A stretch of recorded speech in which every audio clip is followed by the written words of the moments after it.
एक छोटे से गांव में रामदीन नाम का एक गरीब लेकिन ईमानदार किसान रहता था।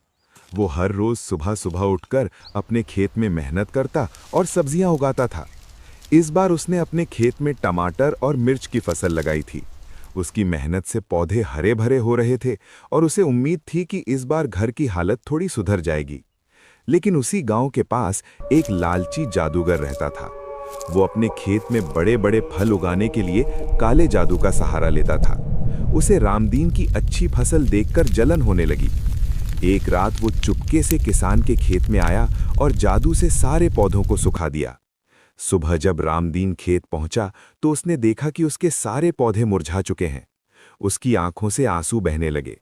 टूटी हुई आवाज में उसने कहा, हे प्रभु, मैंने किसी का बुरा नहीं किया, फिर भी मेरी मेहनत बर्बाद हो गई। अगर सच में न्याय है तो मेरी रक्षा करो। उसकी सच्ची पुकार सुनकर उसी क्षण आकाश से तेज प्रकाश फैला और देवता प्रकट हुए। उनके चेहरे पर करुणा और हाथों में दिव्य शक्ति थी।